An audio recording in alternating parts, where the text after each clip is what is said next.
Good afternoon and a warm welcome to everybody. I can see that quite a number of people have already started signing in.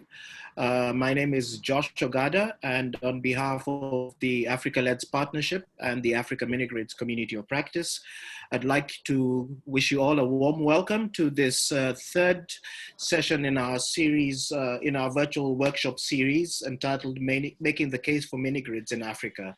Thank you to those of you who were able to attend our second session and are joining us again for today's. And for those who are joining us for the first time, just a quick reminder that we have got the recordings for the previous webinar up on our website. We will be giving you the details of those a little after that. But just to move swiftly on to the business of today, today's webinar, we have a time slot of 90 minutes, and it's our sincere hope that as many of you as possible will be able to stick with us through the entire 90 minutes or however long it takes us.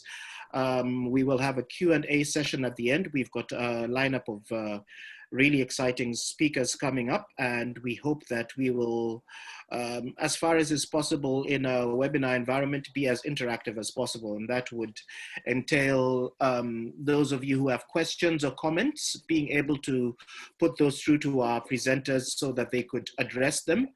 We have, you will notice at the bottom of your Zoom screen, you've got a Q&A box where we would encourage you to put in your questions, which our panelists will then either answer as they speak or keep to answer at the end during the time dedicated for the question and answer session. We also have a chat function where you can alert the panelists or everybody to particular issues, but we'd strongly recommend that in terms of your questions, you put them in the Q&A box. It's easier for us as the panelists to access them there, address them, and make sure that they're covered in the space of time that we have together. So for my part, on behalf of the Africa-Leds Partnership, I'd just like to welcome you again. And for those of you who are probably joining us and are not familiar with the work of the Leds Global Partnership or the Africa-Leds Partnership, I'll just do a very quick introduction to who we are and what we're doing before we zero in on the topic for today's webinar. And when I hand it over to one of my colleagues, Alexander Ochs. Next slide, please. Thank you. So just a very quick introduction to the Africa-Leds Partnership. Our mission is to promote low carbon emissions, climate resilient development in support of poverty alleviation, job creation, and environmental management in Africa. The Africa-Leds Partnership is the regional platform of the Leds Global Partnership, which also has platforms in Asia and in Latin America. And broadly speaking, our objectives are the promotion of information exchange and coordination amongst LED programs and country institutions who undertake and support low emissions development strategies. What we try and do in the partnership is also to cultivate and support LEDs champions across the continent. And of course, we do this through the information exchange, through peer knowledge exchange, through capacity building, and providing a space where there can be development and exchange of ideas. And of course, in line with enhancing capacity, we do that in trying to provide space for growing that capacity in terms of LEDs design and implementation across the continent. Next slide, please. Yeah, so in terms of the structure of the Africa-Leds Partnership, we are guided by the steering committee, which is headed by two co-chairs in the persons of Dr. Alan Serge Kouadio, from the Ministry of Environment in Cote d'Ivoire. And we have just we're very lucky to have Dr. George Wamukoya from Kenya, who heads up the Africa Group of Negotiators Expert Support Unit and is based in Kenya. And primarily provides a lot of expertise for us in the area of AFOLU, which I'll be speaking about shortly. In terms of our secretariat, I am speaking to you from Cape Town in South Africa. An organization called SouthSouthNorth holds the secretariat role for the Africa-led partnership. We have our email address there in case you need to get in touch with us, and we will be posting this up later on if anybody is interested in finding out a little bit more about the Africa-led partnership. And we can also direct you, if you need to find out more information about the LEDS Global Partnership. Just a quick mention in terms of our structure. The work that we do is supported by an energy working group, a finance working group, as well as strong support from the LEDS Global Partnership Secretariat as well. We also have strong support from the National Renewable Energy Laboratories based in the United States. And of course, we are funded by the German government through GIZ. Next slide, please. So in terms of our focus areas, we focus on strengthening membership and membership engagement around the different themes across low emissions development strategies. We try to build regional partnerships and collaborations where countries and regions can work together under the different thematic areas to advance LEDs on the continent. In 2017, we set up our Africa Mini-Grids community of practice to bring together public sector, private sector practitioners, developers who are all working in the area of mini-grids to have a space where there can be the sharing of ideas and furthering the work that they're doing within their different countries and their different regions. And this particular webinar series is being hosted under the aegis of the Africa Mini-Grids community of practice. Just a quick mention that we also have our agriculture, forestry, and other land use community of practice, which was set up a year later in 2018 and has also been quite active. If you visit our Africa LEDS Partnership website or the LEDS Global Partnership website, you can find more information on our follow community of practice. We have quite a number of activities lined up for the year for both communities of practice. So we will keep you updated on those as the year goes along. And in terms of our focus areas, we also have two cross-cutting themes, which are financing for LEDs, as well as long-term strategies that we weave through the work that we are doing within our communities of practice. Next slide. And I think at that point, I am happy to hand over to Mr. Alexander Ochs, who will be moderating this session and leading on this particular webinar. Welcome, Alex, and thank you very much. Thank you, Josh. I hope you can all hear me well. I have to say, it's really a great pleasure to partner with you on this event and on the larger African Mini-Grids community of practice. Hello, everyone, also from my side. My name is Alexander Ochs. I'm the founder and director of ST Strategies and the chair of the Energy Working Group of the LEDS Global Partnership. I say a few words about those organizations in just a moment. We have a really excellent set of speakers today, calling in from Cape Town, South Africa, from Aberdeen in Scotland, from Vienna, from Vilnius, and I myself am calling in from Berlin.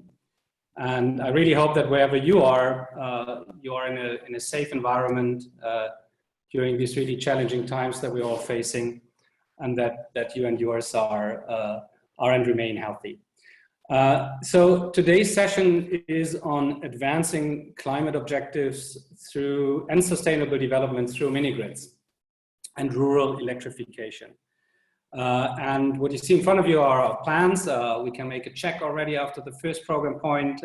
Josh already welcomed us in the name of the Africa LEDS Partnership. Now it's my turn. I introduce to you briefly what the Energy Working Group is doing, and show you a few slides that introduce the topic. So we're making sure we're all starting on the same level and taking the same entrance door to this conversation here today. Then we have three excellent speakers who I'm going to introduce to you one by one in some more detail when they speak. Ieva Indriunaite will be our keynote speaker today. She will speak about the co-benefits of mini-grids-based electrification. She will be followed by Franz Kotulinski, who will speak about his mini-grid projects and how his company supports the productive use of electricity. And then on relatively short notice, and the first big thank you already to Victor Osu, who is working with the Nigerian government and who currently installs mini-grids in health centers across the country as a quick response to this terrible pandemic of COVID-19. That's our lineup, and we're determined to leave time for Q&A in the end, for discussions. We've received questions already ahead of this session here today, so I'm hoping we can address as many of those as possible.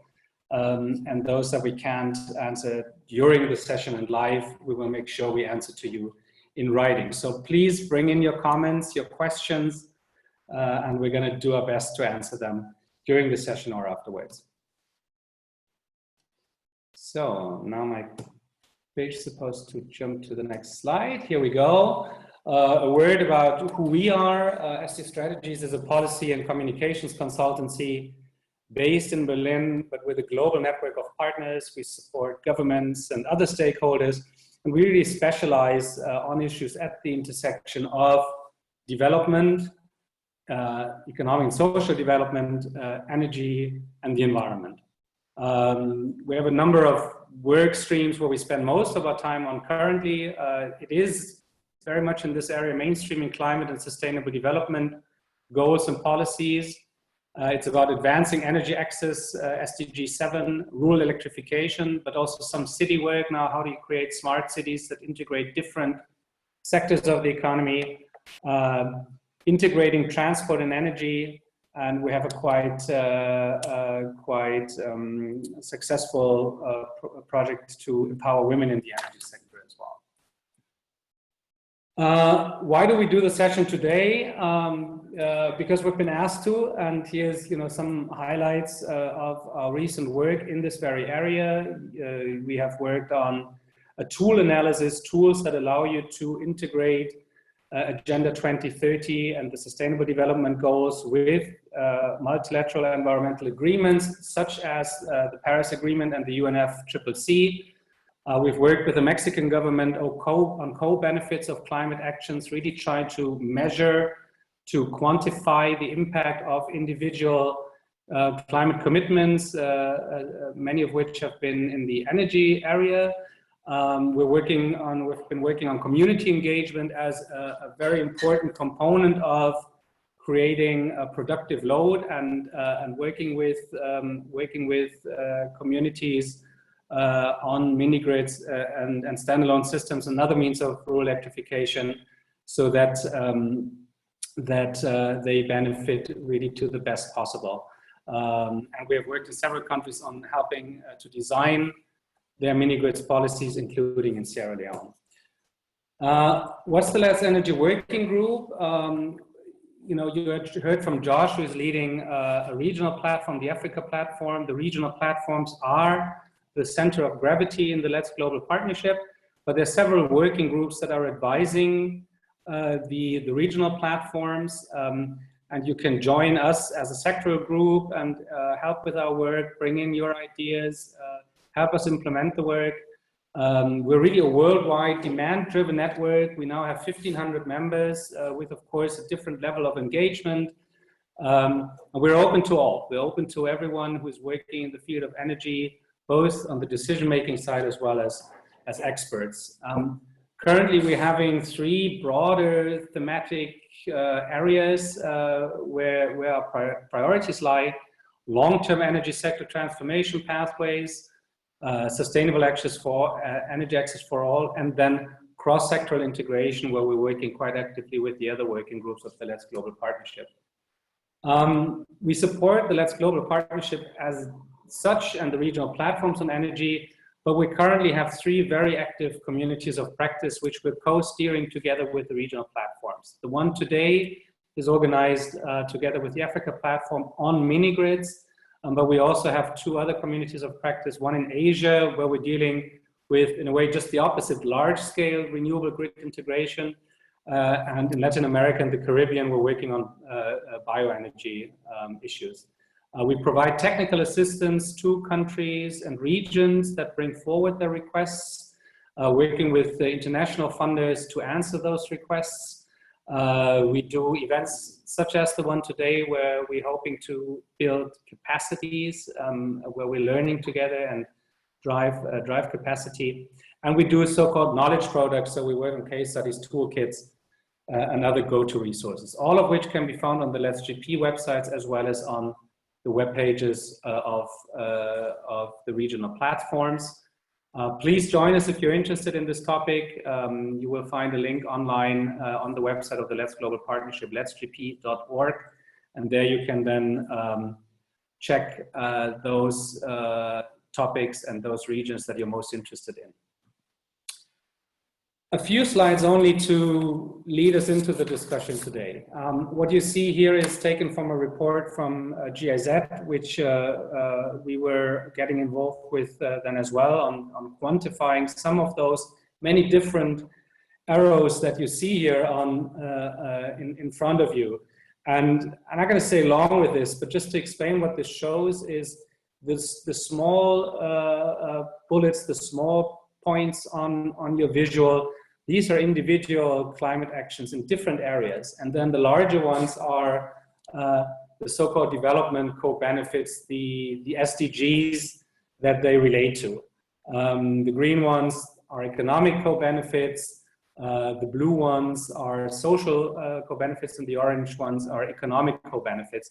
And you see this enormous link of correlations between individual actions and the benefits that they can advance. All of this, mind you, in addition here, seen from a climate perspective, in addition to supporting climate mitigation and adaptation. What is the role of mini-grids in today's world, and what can we envision for them in the future? There has been an important report by ASMAP and the World Bank last year that analyzed how many mini-grids exist. So these are 2019 numbers, when we had already about 19,000 mini-grids worldwide, serving close to 50 million people. About $28 billion have been invested. Now, these mini-grids of the past were mostly diesel and hydro mini-grids. About 50% of these mini-grids have been in Asia. And there's quite an interesting trend, because what the study also looked into was which mini-grids were planned in 2019 for this year, this and the following years. And it came to the result that by then 7,500 new mini-grids were being planned or under construction that would serve an additional 27 million people worldwide. Another $12 billion of new investment. And now it comes most interesting. Those mini-grids, the vast majority of those mini-grids were not diesel and hydro anymore, but solar hybrids. And also the regional focus of investments has switched from South Asia to Africa. Now, today, more than 50% of all investments are in fact in Africa, which is the focus of our discussion today. Now, to remain in line with the Sustainable Development Goals, and particularly SDG 7, energy access, and the goal of providing sustainable energy for all, here is what the World Bank thinks needs to be the role of mini-grids in 2030.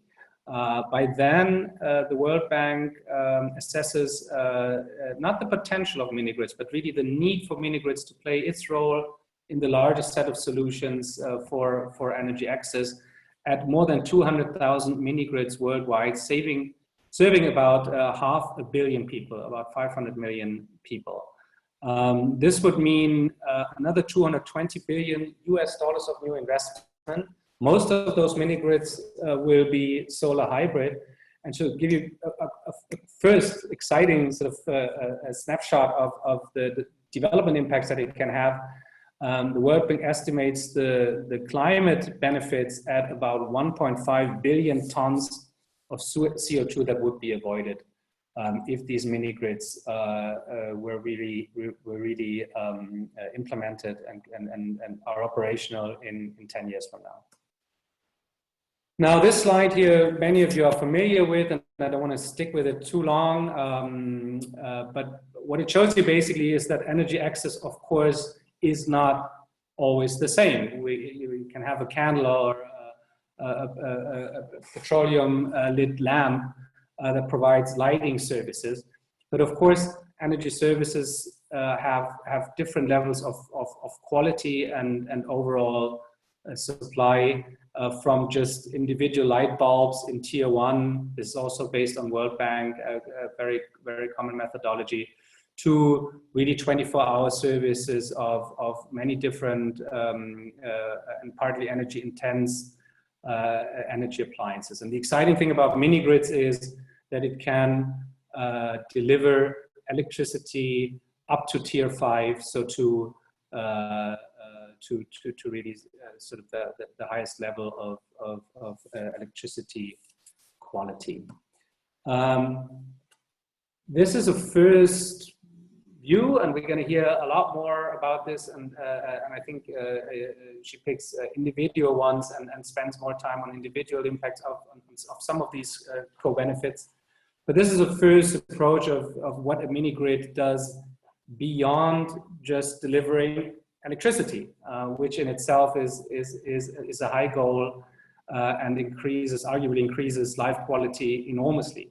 But through electricity, you can also improve human health. We hear Victor and how it's being used in Nigeria in a moment. It can create jobs. It can create economic opportunities. It can reduce local pollutants and not just greenhouse gases. It can increase the energy security, it can provide energy access and then increase the energy security of whole countries, because if they are green mini grids that are based on domestic renewables, then you are not facing the risk of energy imports any longer. And of course you have educational benefits also coming from it, which are quite enormous.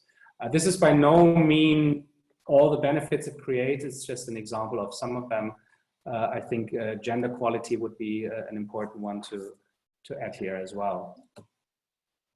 All right, so this was my last slide. And so now it's a pleasure for me to introduce one of my colleagues as a keynote speaker today, Ieva Indriunaite. She's an associated consultant and has worked with us for the last 2 years on diverse projects at the intersection of energy, climate, and development. She focuses particularly on policy design, on innovative business models, and on effective financing strategies. And Ieva will now speak about the co-benefits of mini grids and dig a lot deeper into this. So Ieva, over to you.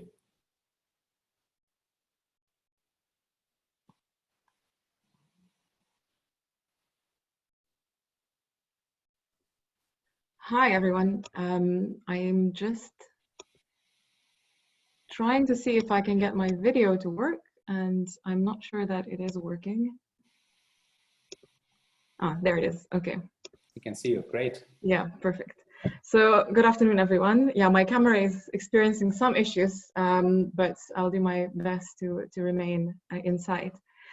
Thanks, Alex, for the introduction. So Alex has already spoken about the multiple co-benefits that mini grids or mini grid-based rural electrification can deliver. What I thought I would speak about with you today was a little bit more in depth, looking at a few of these co-benefits, so a few of the SDGs specifically, and looking at what is required essentially to ensure that they materialize. So when we talk about co-benefits, I think it's clear that, or it's clear to me at least, that some of them may require a bit less attention, or let's say, more of a strategic decision, let's say to choose, renewable energy resources over more traditional ones. And that can already link to climate co-benefits, for example.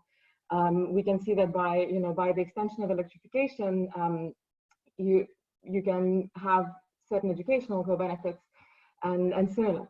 But I think what I wanted to talk about today is that often we can really talk about just going one step beyond this at the policy level. So I'm mostly talking about the sort of policy perspective, but I'll very much want to highlight the idea that there should be a very strong partnership between the policy actors and project developers.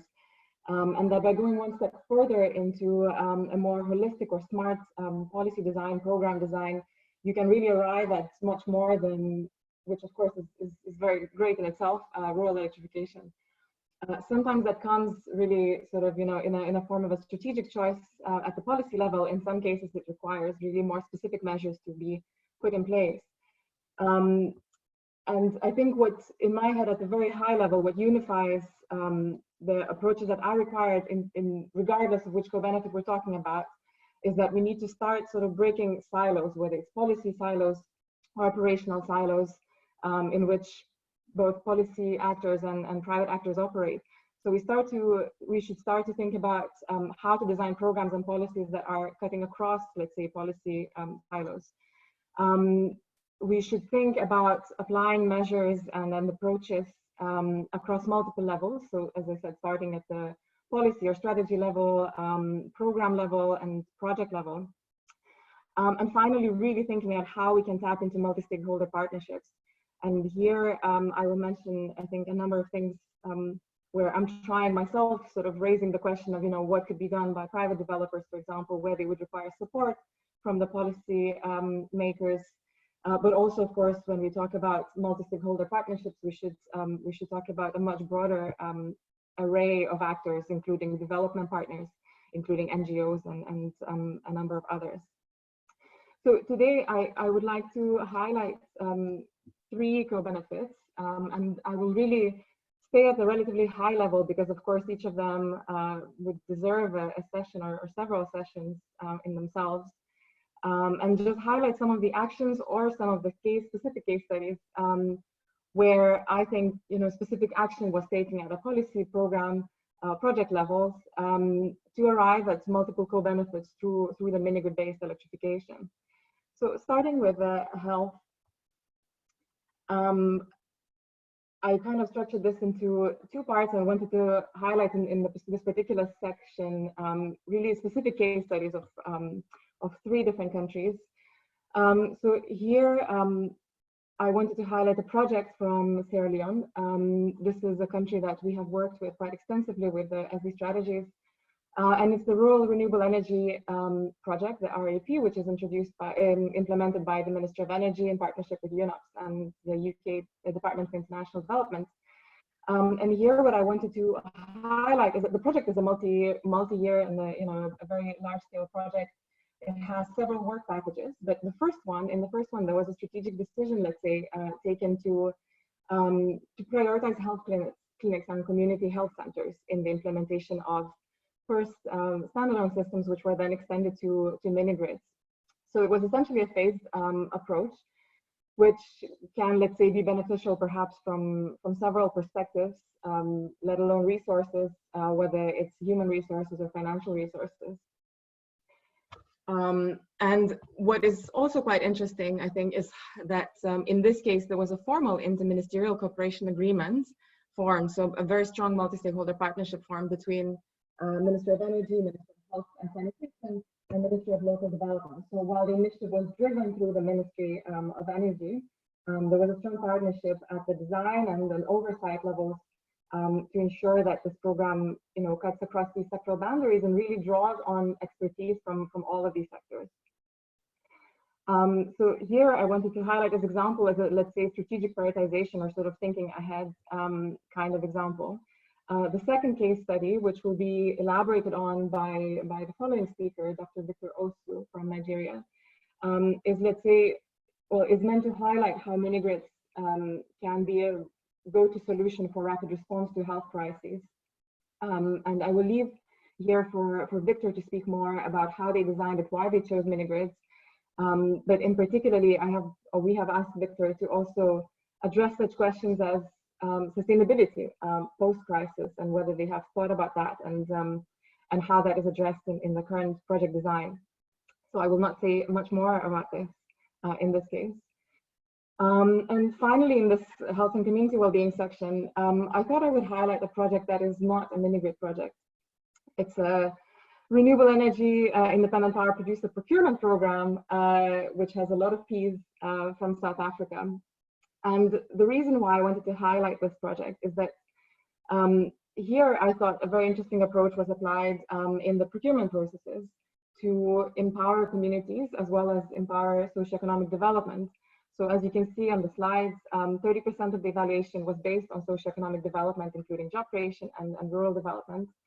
And this, of course, relates to SDG 8, the economic development, which I'll talk about in more detail. But also community ownership. So 2.5% was a requirement for community ownership. And here, I think I wanted to, in my presentation, to highlight a lot or sort of raise the question of where the leverage lies or where the mandate lies between the public actors and the private actors. And what can public sector actors do in situations, for example, in mini-grid markets, which are more private sector driven? So where does the line of responsibility and mandate, let's say, of rural electrification agencies, to how far does it extend? And procurement requirements, including for mini-grids, can be one of the measures that can be used to introduce this, more innovative or sort of criteria that cuts across sectors to develop multiple co-benefits. Of course, there are caveats to that. And you have to think of the, how this would work in your market, what the market situation is, what the developers are like. Are they able to, local developers, deliver on these requirements, for example? So there are a number of elements that you of course, as a policymaker should think about, but I thought that this is one of the interesting examples to highlight in this case. Moving on, I wanted to raise the example of gender equity and the empowerment of women.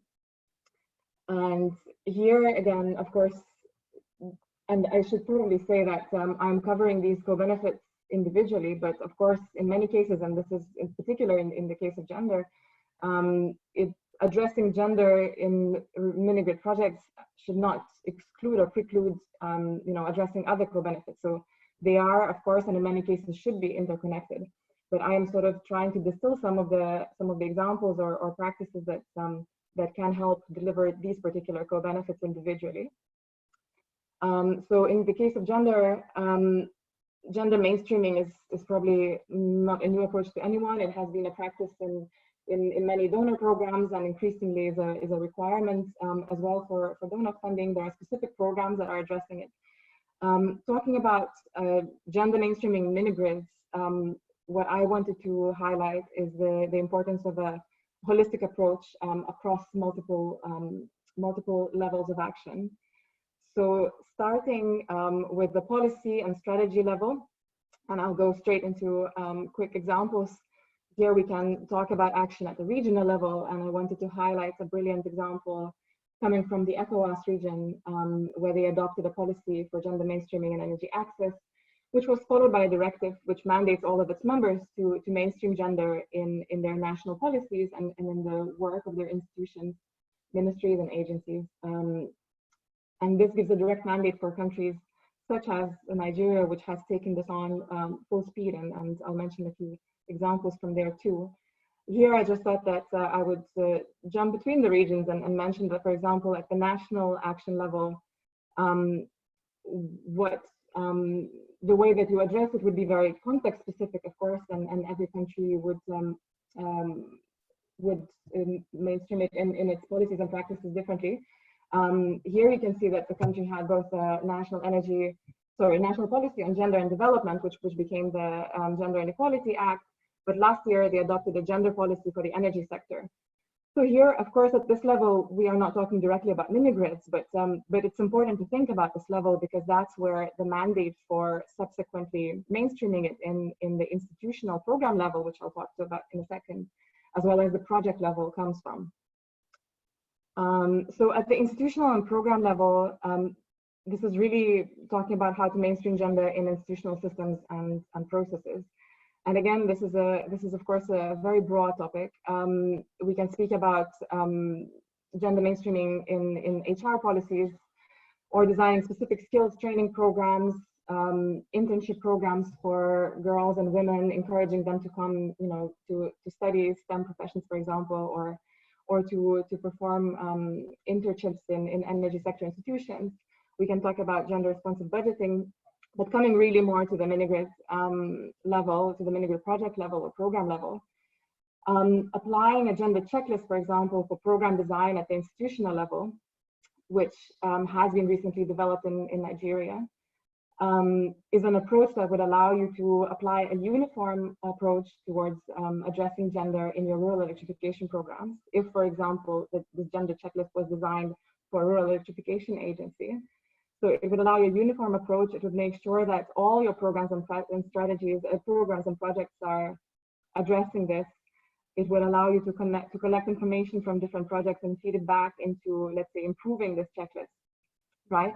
So what I'm talking here about is the fact that we talk about gender often, or many different actors are addressing these questions at a rather ad hoc, in rather ad hoc approaches, and there are a lot of them. But really, we should talk about a more holistic approach at the institutional program, and all these different levels. And finally, coming to the project level, here a few specific aspects that are important in terms of mainstreaming gender at mini-grid project level. First of all, we come to speak about situational assessments, which is a rigorous gender and social analysis that should be conducted before the design of large-scale mini-grid programs, for example, to understand the baseline and the underlying barriers in order to be able to address them through your program. So this is really a key element. What I also want to highlight is that it's possible to address gender and equity aspects throughout the project cycle, and there are multiple entry points for that. I think one of the interesting ones that I perhaps wanted to raise was the ownership and business models of mini-grids. So here we can, of course, speak about, first of all, community ownership, which I mentioned, for example, in the South African example. But I think for me, what's also important is the sort of the balance between, whether it's a more private sector driven mini-grid sector, mini-grid markets, let's say, that we're looking at, or sort of what role the utilities play in at the project level, for example. And because for me, I think starting to think about how much leverage they have in terms of addressing gender aspects throughout the project cycle can be related to some of these questions. However, what I wanted to mention, that even in the case where, for example, it's the market is driven by private actors, we can see how rural electrification agency can play a strong role in setting the standards, for example, in terms of requirements. And one of the examples again comes from Nigeria, where they have developed guidelines for mini-grid developers, which are still relatively new, but they will be applied to all mini-grid developers who are operating through concessions of the REA. And what's interesting is that, it's still an initial stage, and Victor also can speak much more extensively about that. But it's interesting to see that the REA is planning to provide support for mini-grid developers from what I understand, in making sure that they understand and they have the means and the understanding of how to apply this in their projects. So what I'm interested in, and what I wanted to sort of discuss throughout these examples that I'm mentioning, are sort of this balance and this partnership of where does, let's say, the line of responsibility ends and the other one begins, and how to make sure that we form strong partnerships and that we utilize the skills and the skills and the means that are best placed at different with different actors, that rest with different actors best. Here is the case study that I think I will skip in the interest of time, and jump to the final final example, which is the economic development co-benefit. So in this case, of course, we can talk about a number of different we can talk about co-benefits through a number of different angles. One of them, for example, could be local content requirements, including local job requirements in let's say mini-grid projects. But I wanted to specifically focus on productive use of electricity. And this is a quote that I quite like from one of the recent reports by the World Bank and the AFD, which says demand and supply are interlinked, but demand matters more than perceived. I think in the recent years, both between development cooperation actors as well as by governments in the region, it has been really acknowledged quite considerably that productive use matters a lot to the sustainability of mini-grids, as well as to ensuring the economic development of the communities. So when we talk about productive use, maybe I'll just mention the definition that it's agricultural, commercial, and industrial activities involving electricity services as a direct input to the production of goods and provision of services. And why are we talking about this, or what kind of support is required? So the reason why we're talking about productive use and the actions that need to be taken, let's say additional actions to support productive use, is that it's been quite widely proven by a number of studies that simply by providing electricity access, that is not enough in most cases to spur economic activity, to spur productive uses.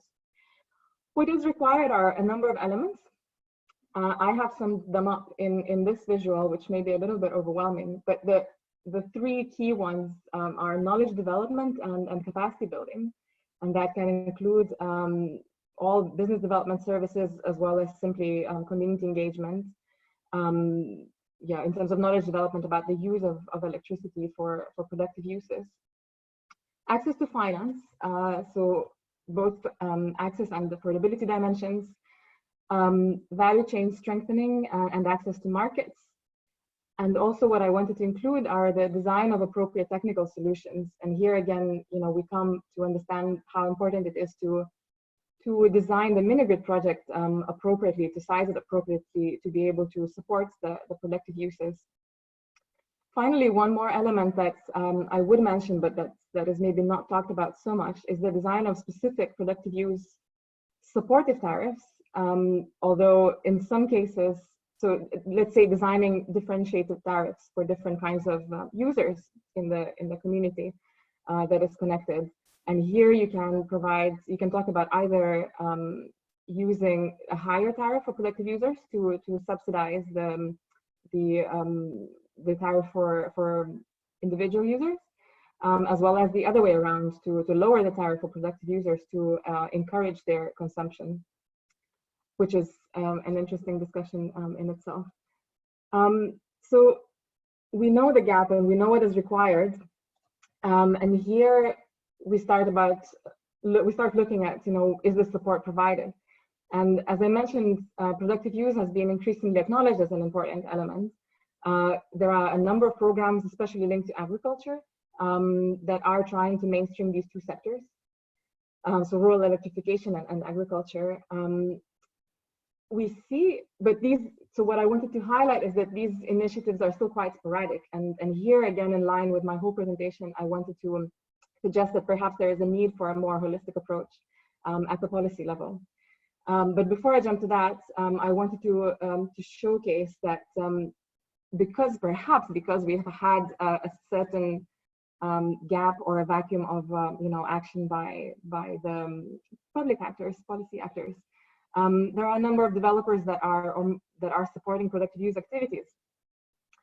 I would classify it into sort of different types of support, and I'm very glad that we have Franz today, who will talk about how his company is involved in fostering productive use in their projects, and it's really quite fascinating the number of different approaches that they're using.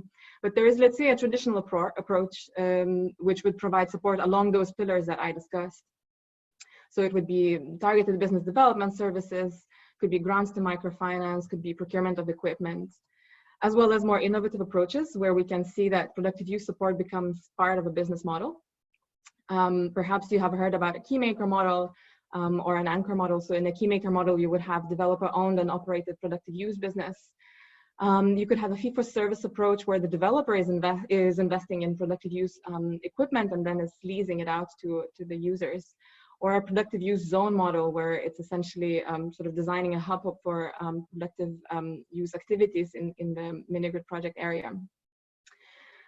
So there's a lot happening, and actually I don't have time to present my research that I conducted last year, but surveys show that most of the developers are trying to get engaged in this area, at least by one way or by combining the different approaches depending on the situation. So is there still a need for the public sector to get involved? And I would argue that that there is. So the benefits, of course, that we see with the private sector engagement are that they are applying different innovative models, that they are working really with the local communities, sometimes, you know, trying to really understand the local context, and that's really great. At the same time, what we see here is that, of course, for some developers it might come more naturally, for others it might come a bit less naturally, because of course by supporting productive use, we're stepping beyond the boundaries of, you know, let's say just electrification. So there are varying degrees of supports that are provided, and often not all pillars are addressed equally.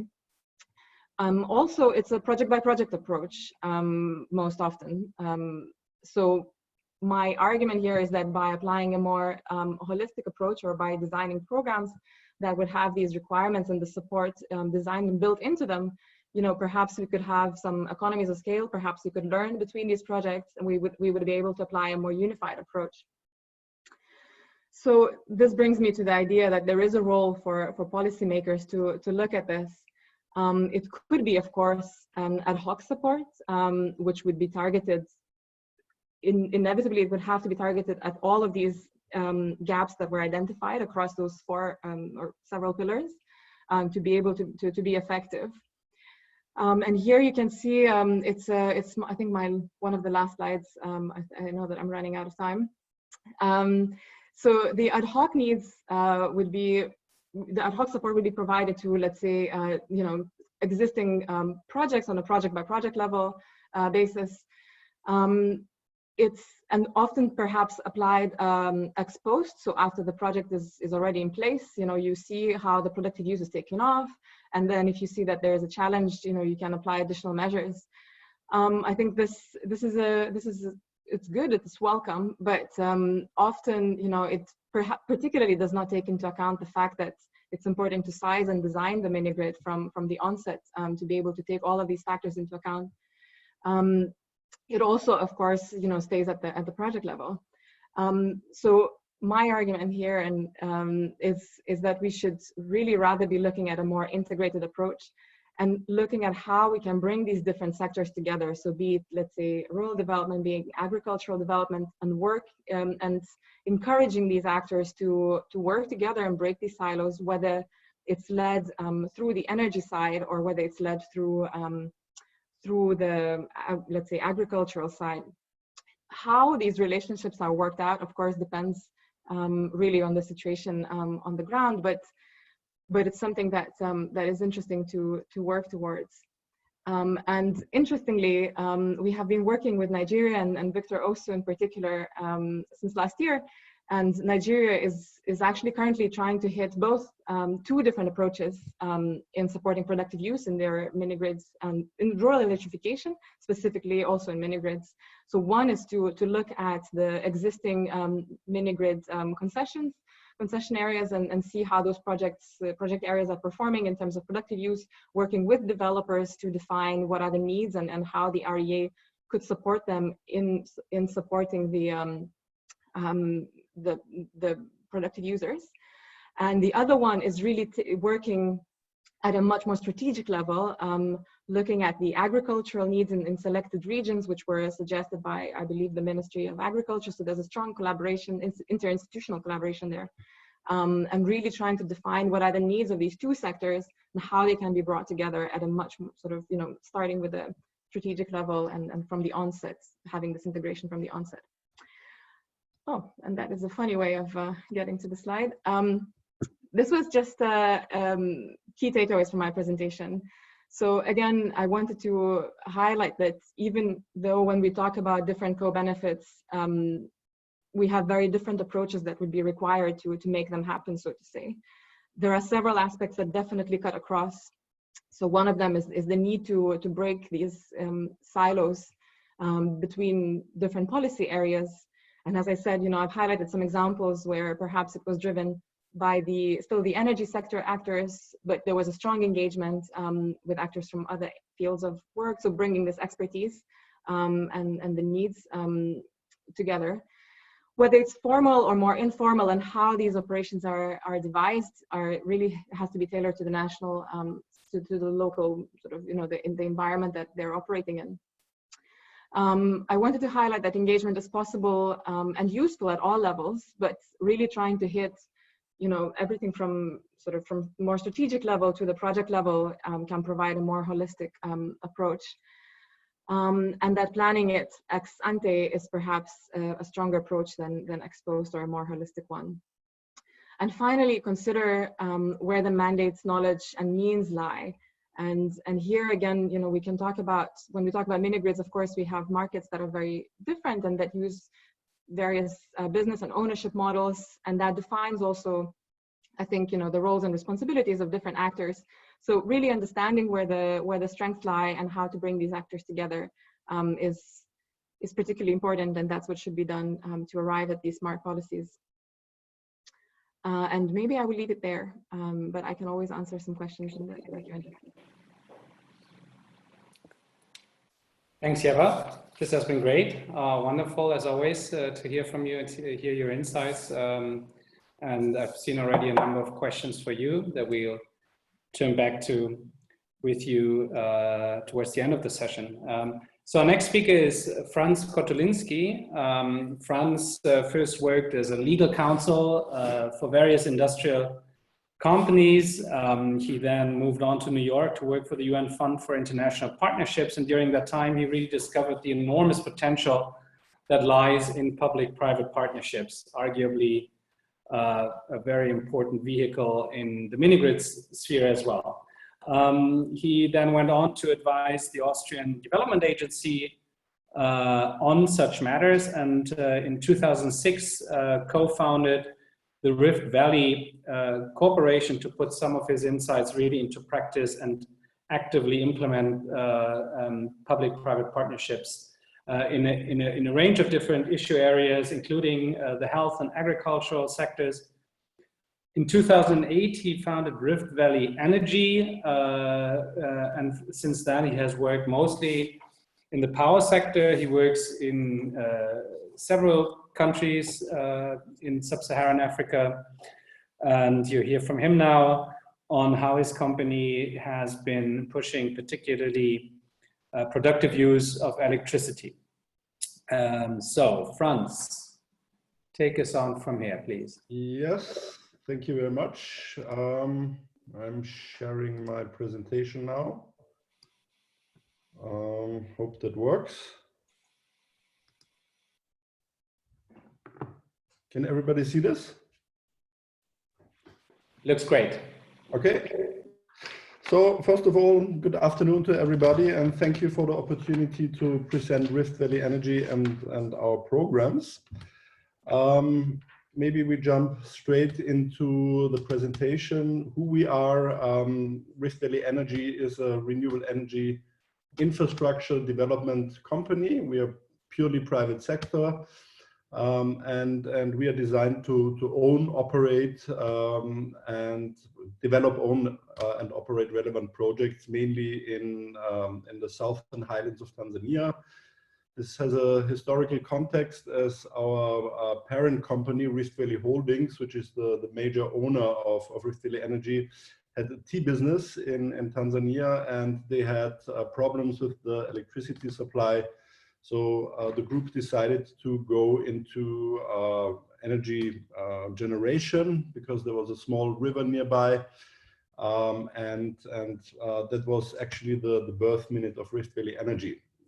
So over the past decade, we have established 2 hydro sites, which are with a capacity of a total of 5 megawatt. And as we were actually working with the European on this project, they actually asked us to go also in rural distribution, which in the beginning didn't make sense to us as it's a regulated business. The tariffs are quite low actually for the rural tariffs. But still, as the generation side was very positive and feed-in tariffs interesting, we could afford to go also into rural electrification. And we since have built, together with the European Union, a total of 400 kilometers of distribution assets in this specific area. We are serving with those two projects about 70,000 people in about 40 widespread villages in the Mufindi and Jombe districts. The area we're speaking about is the southern highlands of Tanzania. It's funnily, it looks a little bit like Austria. There's a lot of forest activity. It's very fertile. It's a wealthy area of Tanzania. There's a lot of wood processing, tea planting. So it's economically, it's a very interesting area to be as an electricity provider. So currently in this network, we have about 4,900 connections, and we want to take that to 12,000 by 2024. Our pipeline is another 3 small hydropower projects with a total capacity of 8.5 megawatts. These are different locations also in the southern highlands of Tanzania, and we are currently finalizing our first wind project. It's a small wind park, 2.4 megawatt, which feeds into our own grid. I will explain it in a few minutes, how that works. And we are developing another mini grid in the near Tikuyu, which is in the Mbeya region. That's also southern Tanzania. This area alone, there are 50,000 people to supply. There's a local tea industry to be supplied. And in total, all Rift Valley energy projects, we plan to connect about 17,000 households in these 3 project areas. It's interesting probably for the audience is that we have every generation project has its own generation vehicle and a company selling electricity to our own distribution company. As the tariffs we offer are very low, we are regulated. We support through the generation business, the rural distribution business, until we get to cost-reflective tariffs, which is a lengthy process to be negotiated, mainly with the regulator. We sell the electricity under our own brand, Mwenga Power, in all that different areas. The partners we worked with, or we are working with, it's basically 3 baskets. It's development finance institution. I mentioned the European Union before. That was the ACP energy facility. We did 2 projects with the ACP energy facility. Agdefco is one of our partners for 2 other projects. We obviously work with the Rural Energy Agency of Tanzania. We have participated in 2 RBF results-based financing programs for 2 projects. Our commercial partners, Trade and Development Bank, the CRDB, which is our local bank in Tanzania. And we recently closed a senior debt facility with REP. This is the Renewable Energy Performance Platform. People in South Africa might know that, or internationally, they are based, I think, in Johannesburg and London. So we working with them. Then we have different NGOs we work with. One is Energy for Impact in collaboration with Cross Boundary. We work with them on a trial PUE financing program. And then we have a collaboration with a small Funnily, Austrian originated NGO called the Rural Development Organization. They do vocational training services and water projects in our project region. So our flagship project is the Mwenga Hydro and Rural Electrification Project, which we developed in 3 phases. The first phase you can see in the red circle. That was basically the construction of the 4 megawatt power station, connecting it to the grid, which is at the left side of the map, this little flash you can see in blue.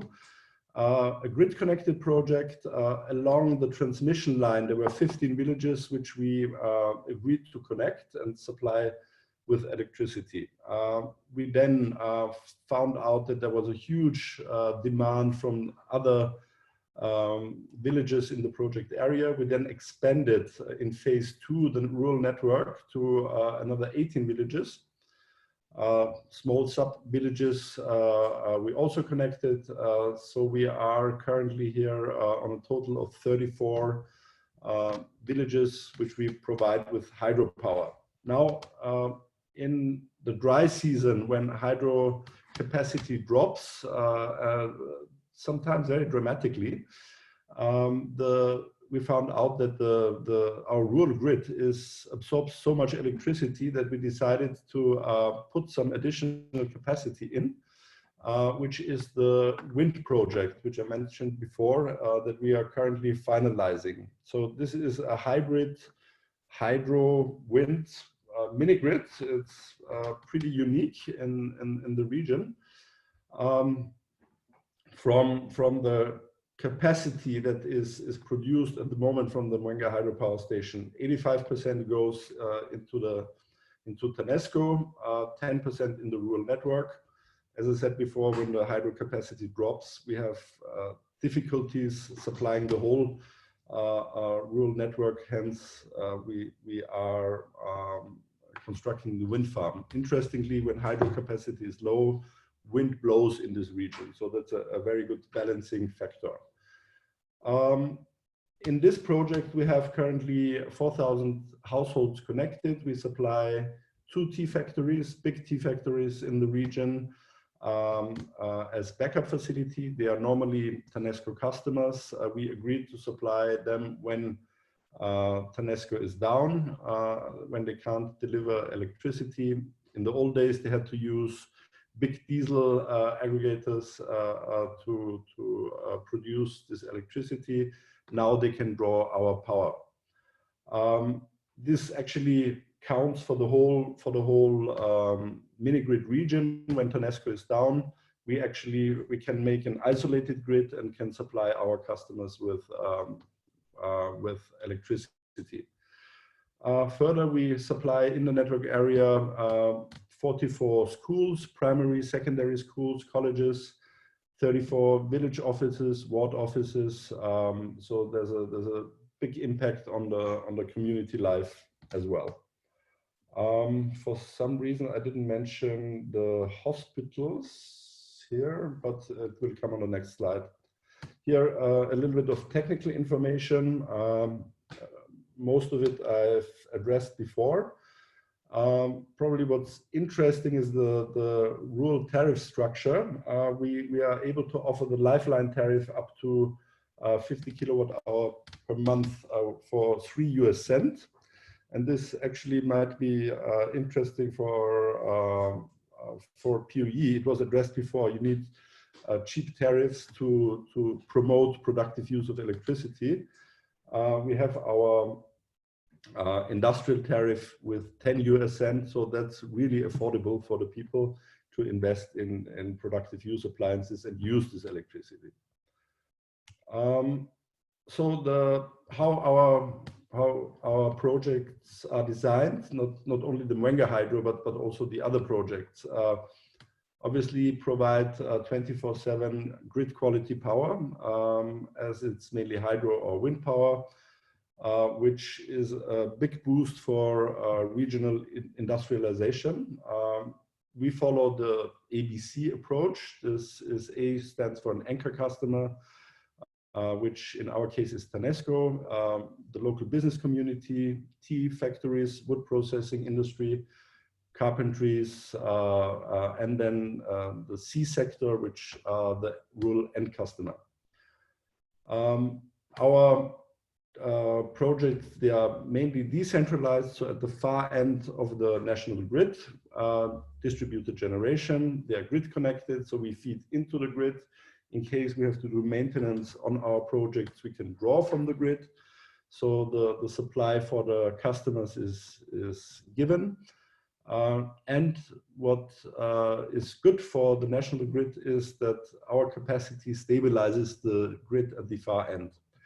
That minimizes also losses for TANESCO. I mentioned that before, attractive tariffs for our rural customers. They are regulated by Evora, the local regulator, and obviously we are trying to make them cost reflective, so the generation side of our business must not support for a long time the growing rural electrification market. We use for our rural customers a cell phone-based prepaid electricity vending system. This is state of the art in mini-grids. We support our rural customers with a small trial productive use of electricity financing facility. I will come to that later. Also, our project is UNFCCC certified. We have, since 2013, we have produced about 100,000 carbon emission reductions, CERs. A few of them still need to be verified. So how does, and this was mentioned in the other presentations as well, how does a mini-grid or our mini-grid impact the community? Yeah, I think the key sustainable development goal which is addressed is definitely 7, to provide affordable and clean electricity to the community. In our project, we have quite a dense population there, 70,000 people. We supply 3 hospitals, 21 health stations with permanent power, 44 schools in our network area. Obviously, the 2 tea factories, 1 dairy farm got recently connected. Sawmilling parks. I have to explain a little bit. In our area, which is a forest area, a pine forest area, the little smallholder pockets, people growing pine there. And in the old days, they went with diesel-powered sawmills into this area, which is obviously dangerous and polluting and expensive. We are changing that into electric-powered motors, basically. All this they call ding-dongs, which is a funny expression, but that's what they called. These are table sawmills, basically. Then we use, in our network area, we have dozens of PoE shops or little workshops where people use PoE appliances. I will come to that a little bit later, which appliances these are. So other 3 SDGs addressed through mini-grid. Franz, I'm sorry, I have to jump in here, but I can only give you 3 more minutes. I'm sorry. Oh my God, okay. Obviously, village, clean water, I mentioned that before. Here, milling machines are the main off-taker of productive use electricity. 48% of our appliances in the network are milling machines, actually. Then welding machines, all kinds of different appliances. They are actually high users of electricity. If you see the market, the wood processing market, sawmills, carpentry machine, milling machines is mainly for maize, but also wood pellet machines. So they are high users of electricity. We can supply them as we have grid quality power. Here, also our PE appliances, how much electricity they use. The yellow bar you can see, that's milling machines. We run a financing program for productive use appliances. We basically lend little amounts of money. It's a microfinance program to eligible customers. They pay 20% cash deposit. They get into a loan agreement, 12 to 18 months, 2.5% interest per month, and the appliance changes ownership after full repayment of the loan. We currently have a small trial program, and interesting, so we have spent 30K of appliance financing for productive use and a little bit for household appliances. What's interesting is that only 3% of these appliances in our whole network area were bought through our program. So people in our project area have means of financing their appliances, either through families, through SACCOs or other financing programs. That's an interesting point. So if you provide electricity, people see they can use it for productive use. They try to find a way to finance this. My last slide, we have in our network area a small NGO called the Rural Development Organization. They have a vocational training center in our area where they educate students on on very different job opportunities. We are working together with them to find a way how we can make productive use a specific course in their training center, and we are currently looking for funding.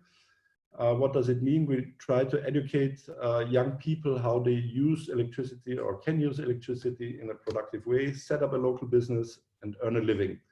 These are welding businesses, electric sawmills, maize milling, carpentry businesses, or electric cooking devices to be used in the hospitality industry. We haven't got funding for the program yet, but we are working on it. It's a very exciting program, and yeah, we hope we can pull it off in the near future. Here, who's interested, you can see a link. We've done a PR film who explains our business model, our project area, and here are a few photos of what's happening in our network. Thank you. Excellent, Franz. Just one warning, and then you rushed us through that. Yeah. And we're still absolutely comprehensive, and this was great. Thank you for this this sort of a private sector perspective and showcasing the work that you're doing. Just as a short note of disclosure, as the Let's GP, we are not promoting individual businesses or specific business models, but we are creating a platform where some of the private sector activities are being showcased, and as such we have had many speakers before from other companies applying other business models as well. So thank you very much, Franz. I think we'll come back to you in the Q&A. Our final speaker is Dr. Victor Osu. He's a senior advisor of the Rural Electrification Fund in the Rural Electrification Agency of Nigeria. And as such, he oversees the development of off-grid electricity infrastructure deployment to underserved and unserved rural communities in Nigeria. His role requires him to encourage investments in rural electrification through creating really the required policy enabling an environment. There are two really exciting off-grid infrastructure projects in Nigeria right now. One he's going to tell us about, which is the public healthcare centers that are being supplied with mini grids as we speak, and at high pace. And the second one is energizing the agricultural sector. He's also supporting the Ministry of Environment and their climate activities in the energy sector. He has a master and a PhD from the University of Aberdeen in the UK, and I believe that's from where he's calling in. That's where he often is if he he's not in Nigeria. So Victor, it's a pleasure to have you. I know you haven't been able to prepare slides, but I hope we'll see you. There I see you on camera, wonderful. Welcome to the show, and take it off from here. Right, thank you, Alex. Thank you so much, and good afternoon, everyone. And I just want to say thank you to the African Led for giving me this opportunity to speak.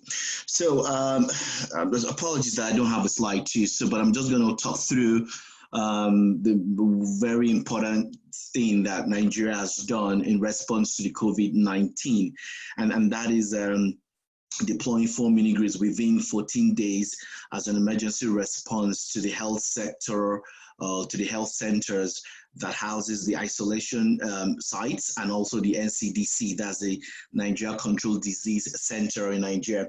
So I'm going to talk through it using 4 key elements or components right now. First is the core benefit of using mini-grid to drive the health sector from the government perspective and in response to the COVID-19. Second one is going to be the key steps that we're taking to ensure the success of this initiative within that shortest period. While the third one were the critical success factor that actually that were put in place to achieve that success. And the fourth one, I think, which is a critical element, a part of it, that in spite of these emergency measures, what is the long-term strategy to drive the access to energy within that health sector? So I'll start with the core benefit element of it. So the most important element within that context is the energy access. But again, if you unpack that energy access and ask yourself questions, which we did in the government of Nigeria, why energy access? What will be the key element, the key core benefit from that energy access? Now, we all know that one of the issues or one of the challenges or one of the symptoms of COVID is the respiratory element. And we know again that most of this healthcare centers, especially in Sub-Saharan Africa, they go along with what we call the generators, the diesel-based generators, and that actually emit pollution. And this is very critical. This is this will be a very big challenge if we tend to get cases where respiratory becomes a very key issue down there. And with the pollutant, that's going to be a very big problem. That's one of the concerns. Another concern was the energy security that we're having in Nigeria, in terms of Nigeria is the oil producing country, and there's this large dependent on oil and its derivative, which is the diesel fuel. So that increases the price to the hospitals, and that reduces the resilience of those hospitals to be able to take care of their work. So those were key things or key elements that we thought about, and we knew that having a sustainable energy through mini grid will be very, very critical. So that's the role that the mini grid was going to play to support in that area. Now the second element, the second element is the point where we talked about what were the key steps. Now, we started off with what was the government of Nigeria when they issued a palliative from a non-infrastructure perspective and an infrastructure perspective.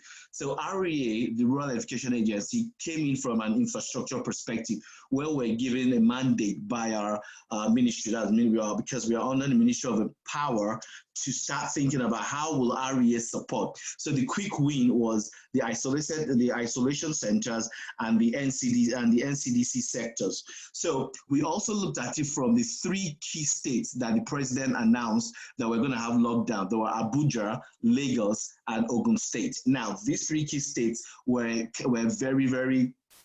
very indicated by the president, and that is where we mirrored our palliative support, infrastructure palliative support through the mini grid to support these 3 states. So we had a total combined of 108.1 kilowatts altogether, broken down into 53.1 kilowatts, and the lowest was 10 kilowatts.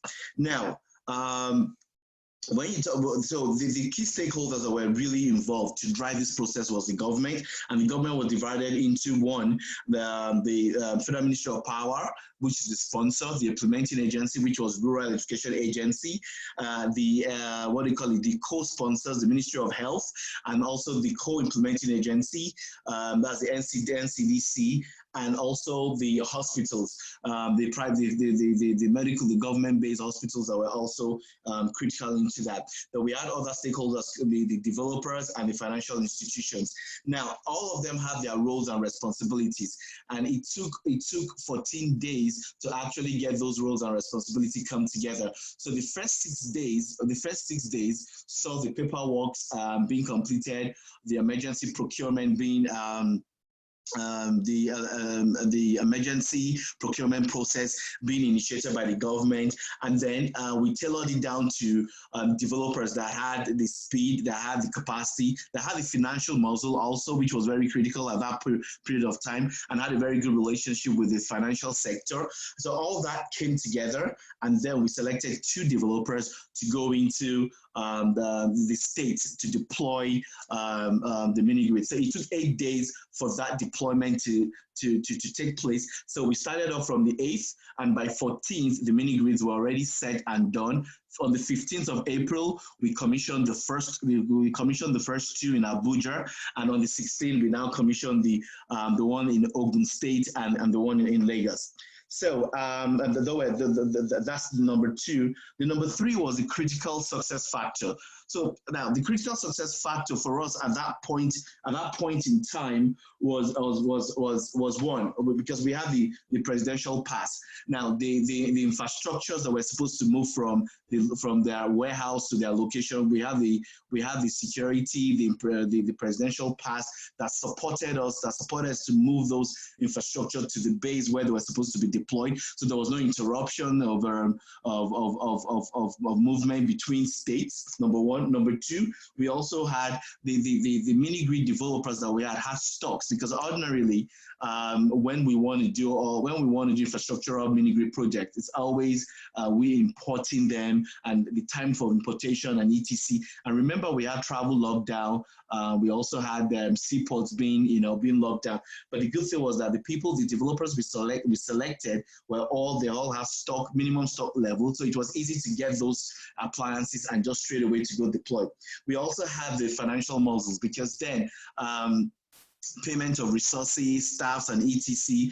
The developers also had that resources to deal with that.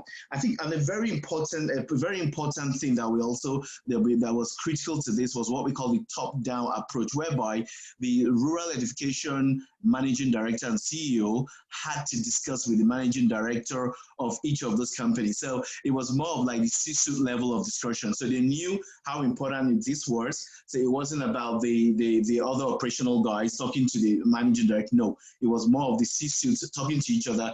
This is what we wanted to do. Overact by the presidential pass and the presidential palliative. So that was very critical, having that in place, which enabled the success factor, which enabled that successful deployment in the 4 health center locations in Nigeria. Now, then lastly, and that is the emergency response measure, how strategic it is for long term. Yeah, so we've already started working with the African Mini Grid Community of Practice, and I think the financial working group that's been led by Alexia. We've started working on that, and that was last year, when we're putting measures on how to technically and financially support the public health sector in Nigeria, which is over 30,000, including large federal medical centers that were also lacking energy. A detailed research was done last year by our Heritage Bowl Foundation, which was sent to the Rural Education Agency. And as I speak, tomorrow we'll be having the first ever technical and financial working group with great, huge, large financial institutions, the World Bank, IFC, the French Development Bank, African Development Bank, and REA, to see how we can energize the health system in Nigeria. post-COVID. So that engagement is going to start tomorrow, and that should help us drive the roadmap and the pathway to a long-term health sector, energizing the health sector, including the co-benefit that will bring into Nigeria. So I think I'm done here, and I want to thank you for listening to. Thank you. Thank you very much, Victor. This was great, and I think we're all fully supportive and with you in these efforts to fight COVID-19 and this pandemic. And it's great to see what jobs mini grids can do there. You know, Ieva has mostly talked about how mini grids should be included in our long-term sectoral planning, how they should be mainstreamed with broader sectoral goals, but of course also climate goals and other development goals. And here you have been able now to show quite impressively for how they can also be applied in the short term and very quickly, and hopefully, you know, and we're all with you with the results that you're hoping to see. We have 5 minutes left on the clock for Q&A. As per usual, that's not enough time. Maybe go a few minutes over, but be assured that some questions have been already answered live as we've been speaking. I've answered some, and Josh has jumped in as well. Those who we can't deal with live now, we will make sure that we turn back to you and answer questions to the best we can. I'm going to be mostly quiet. There was one question, beyond moderating at least, there was 1 or 2 questions directed at me, I believe, and I start with those, and I asked the panelists to please look up the Q&A window and get prepared for some of the questions that have been directed at you. And that was, why should solar mini grids been built at all? Why should they be used? Why is the focus shifting to them? And I would say 3 reasons: affordability, sustainability, and reliability. And that's really what we're looking into in any energy source.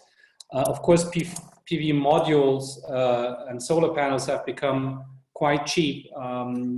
Over a certain number of years, they halved in cost every other year or so. And they are also a very reliable source of energy now. So now the question is then, what is the other side in hybrid? Are we talking about batteries? Are we talking about diesel generators? And I think a broad answer is impossible here, but I think it's also clear that increasingly, as battery technology becomes cheaper and affordable and also reliable, the move is from diesel generators as a second source in a particular mini grid towards battery-based systems. Now the question was then, how expensive really are they? That is extremely difficult because we are talking about extremely localized markets, and there is just a diverse range of cost factors that all play out differently depending on the technology, depending on location and the environment in which mini grids are applied. And I mean, I'm seeing ranges from 5 cents per kilowatt hour, as cheap as 5 to 8 cents per kilowatt hour, just recently reported for Eastern Africa, to about 21, 22. I'm not sure if Victor agrees. 22 cents per kilowatt hour in Nigeria, to a global average cost of 55 cents. So you see how broad this range is, almost tenfold. From between one location to the global average. So it's highly localized. All right, so let's go through a list of questions then. Maybe we can start with, let's see here, Rift Valley Power. You're getting a lot of compliments for your work there, Franz. So that's great to see. Maybe I can ask you 2 questions. One is that our audience has asked. One is, who do you see stepping up in the productive use field, productive use of energy field, particularly as it comes to financing instruments? You've been dealing with PPPs a lot. Who are your main financiers of your jobs? Who do you direct your grant or credit requests too? And secondly, how do you think COVID-19 is affecting your business? I know that you're supposed to be not in Vienna, where you're calling in from, but in Tanzania. So there's already a first consequence of it, of course. But how do you see that in the longer term? Franz? Yeah, first of all, the COVID-19 is not affecting us at the moment. Obviously, traveling is difficult for us. There is no shutdown as such in Tanzania. It's also very difficult to shut a country down, a developing country down, because people need to leave their houses and need to go to work and yeah, be active. So we can't see it yet. Predictions are very, very different. You hear a tsunami coming over Africa. It's a little bit glass ball reading at the moment. We are not affected as such. The only thing what we discover is that government meetings are not taking place as they should, because people actually can't meet. The video conference is not popular and is not done yet properly, as far as I'm aware. So decision-making processes, for example, for feed-in tariffs, to negotiate tariffs, to close contracts, that's difficult. So for the current business, we don't see any changes at the moment, but for project development, it's difficult. With regards to productive use, I mentioned before that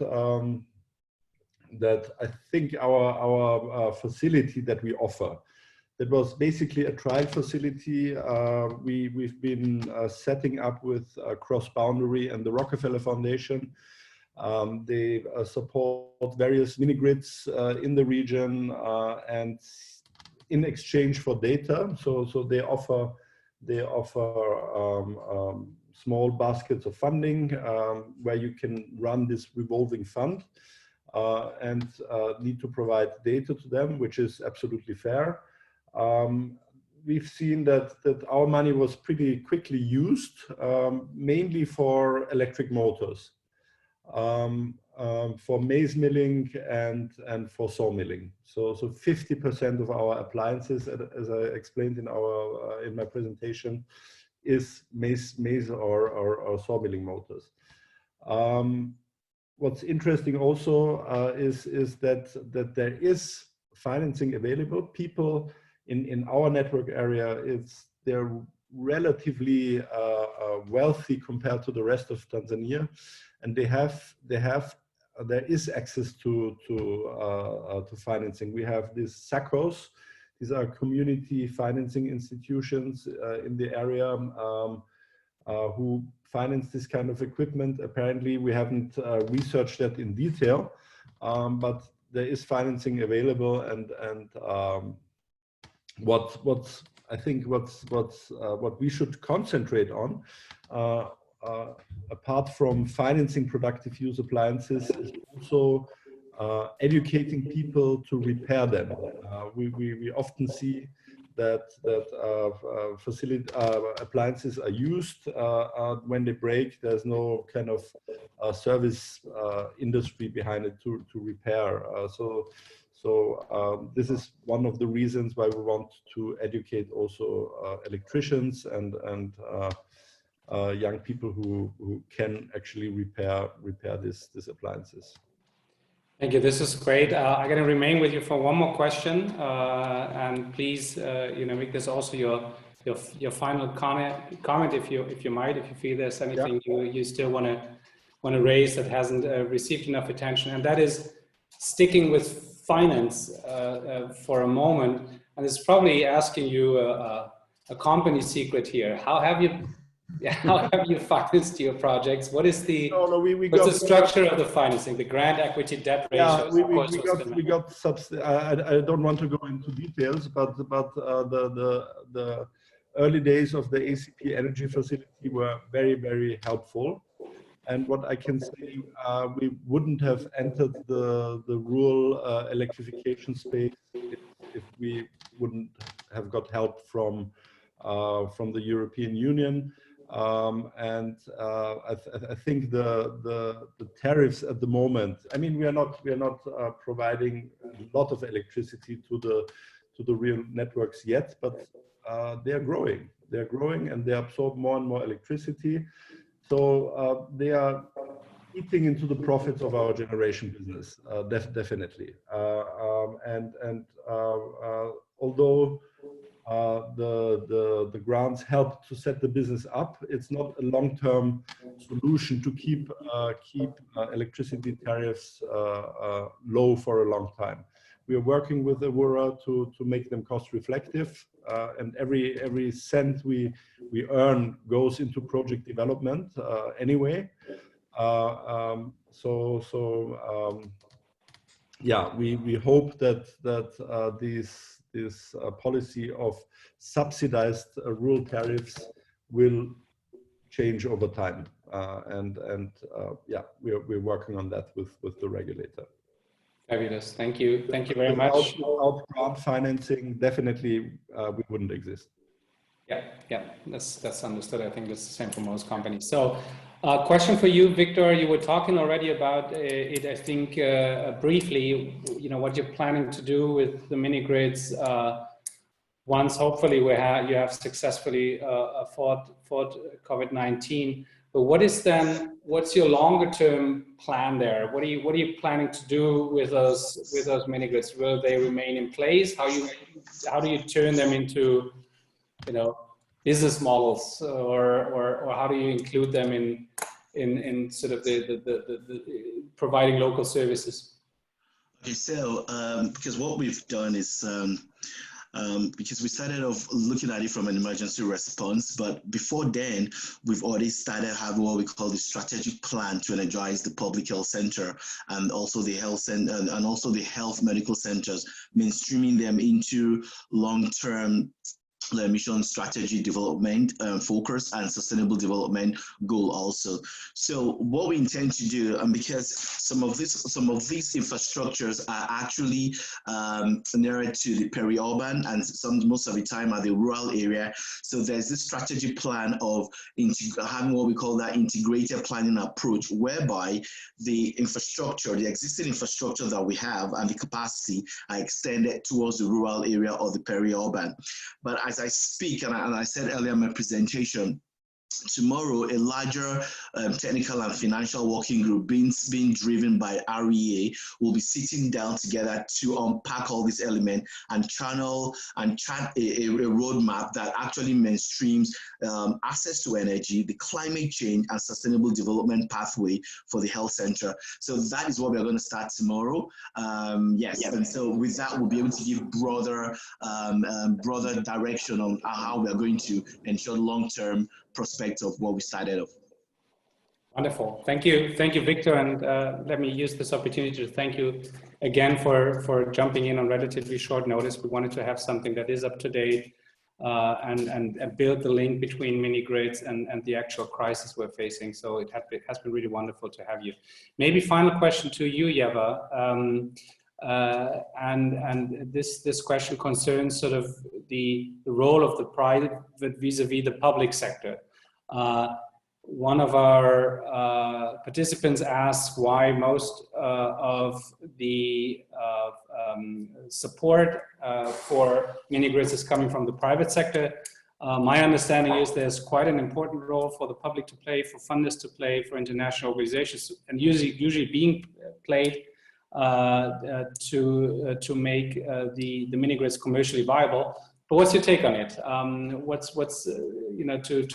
use it maybe to wrap it up what we've learned today and drive home again sort of your key story here about how important public instruments really are to support the private sector. Hi, thanks for the question. I saw quite a few questions that I think I might try to answer either in writing afterwards or now in the chat box. I think here it's not entirely clear to me whether the question was about private sector leading, you know, overall mini-grid development or being mostly engaged in productive use. I guess maybe the latter, because that's what I mentioned in my presentation. I think the feeling, so I based part of my presentation, in particular in productive use, on a survey of about 23 or 24 developers operating across Sub-Saharan Africa, private developers, asking them what their engagement is in that area. And the overwhelming response was that they don't see, you know, they see gaps there, and that's why they're stepping in. In many cases, or at least I would say still in the majority of cases of those at least who answered, you know, the survey that I ran, was that they're doing that sort of because they see a gap and because it's such an important part for the viability and sustainability of the mini grid. So they're really sort of trying to do what they can, and they're stepping out of the, you know, the traditional perhaps role that they would see for themselves. For others, of course, you know, there are now very innovative developers that are coming in that are partly driven by applying these more innovative business models where the productive use becomes part of their business model. So I think there are different different aspects that drive their engagement, but still I would say for the large part it's a matter of a, you know, gap being sort of there because of, let's say, lack of engagement from donors from the public sector. Super. Thanks, Ieva. We are 10 minutes over time, so it's time to close the session. In a moment, before you all run, please stay on for another couple of minutes. I want to thank the organizers. Here you see all the partners involved in the Africa Mini-Grids Community of Practice Initiative. I want to thank GIZ, I want to thank NREL also for supporting this session. And I believe we have a survey just of a couple of slides, but with that I'm going to give it back to you, Josh. Maybe you can close the session and tell us about the survey. Thank you so much to all the panelists, and thank you for everybody calling in. We had 100 callers, so a high number, so it shows the interest in this topic, and we're not going to be quiet, but going to continue this initiative. Thank you so much, and over to you, my partner in crime. Thank you very much, Alex. Thanks to Franz, to Victor, and to Ieva, and to you, Alex, as well, for a fantastic session. Time is always short. We had 1.5 hours. We are running over time, so I'd just like to take this opportunity to thank every single one of you who joined. We wanted to catch you before you sign off, just to wind this up, and to, of course, thank all of our partners as well. As we close down this webinar, we are going to keep it running while you leave. So as you click the leave meeting button, you should be directed to a short survey that we would really appreciate you filling out for us. The other thing is there was still quite a number of questions that probably still require further elaboration, aside from the answers that were given. We assure you that the slides and everything will be shared. And in addition to that, as part of our webinar comms, we will send through the Q&A with the answers which our panelists will have already applied their minds to and probably given more substantive answers where they're needed. So please rest assured that those questions will not remain unanswered. I know some of you, especially like Mark, who sent in his questions in advance, we will make sure that those questions are answered to the best of our ability, and you will receive those in our webinar postcards.